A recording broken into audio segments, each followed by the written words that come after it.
The EOS 70D from Canon is possibly the most eagerly awaited DSLR of the year, so we've come to Green Park in London to put it through its paces. So design-wise, it shares a very similar design ethos to the 60D it replaces. It's actually a little bit smaller, but users from triple-digit EOS cameras that are thinking of upgrading will instantly appreciate the much larger hand grip and larger overall proportions, which makes it much more suitable for shooting with a range of larger optics. It's just that bit better balanced. Build quality is also very good. While it doesn't have the same ultra-rugged magnesium chassis that the 7D enjoys, it's got a very professional quality feel that will take a few knocks in day-to-day use. Okay, moving to the top plate, and there's now an AF area selection button which allows you to toggle through the 70D's AF modes, and this will be brought up in the viewfinder. And on the left we've got the mode dial, which has also been streamlined with the 70D's C modes being bumped off, which is now just on a single mode switch there.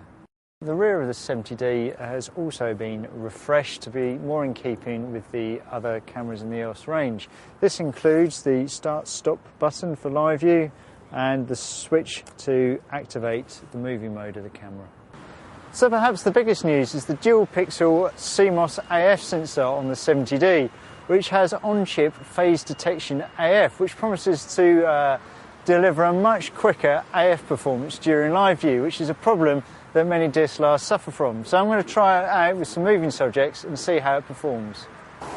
So what I'm doing is, you can see the focus is a lot quicker than normal DSLRs. It's probably not as fast as something as comparable like the Panasonic GH3, but for a DSLR the focus is a lot snappier during live view. That makes it a much more realistic shooting tool. So like a host of EOS DSLRs we've seen previously, the 70D includes a touch sensitive display, and this allows me to touch focus. So I can just tap on there and you'll see our subject come into focus.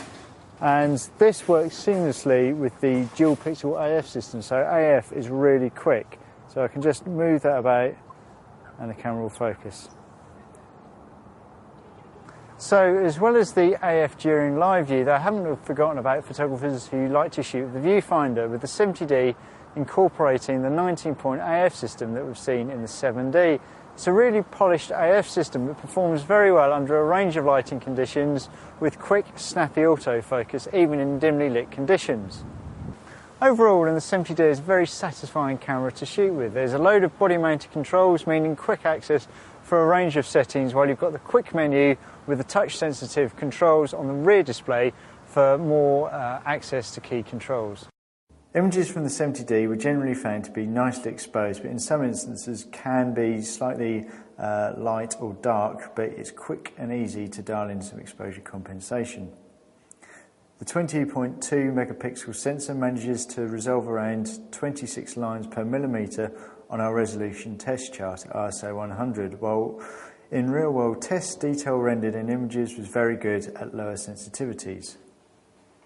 JPEG files at low sensitivities display no signs of noise and good levels of detail. It wasn't until ISO 1600 that a very faint hint of luminance grain-like noise became apparent in the shadows of our test scene, with chroma colour noise following on at ISO 3200, though again this was very faint in appearance. Results at ISO 6400 are still very strong, and while chroma noise is more noticeable, it's not a detriment to the image, while detail remains strong. The 70D does a lot of things very well, while the dual-pixel AF CMOS sensor is a bit of a game changer when shooting with live view on a DSLR. To sum up then, the 70D is one of the best enthusiast DSLRs available today. For the full review, log on to whatdigitalcamera.com.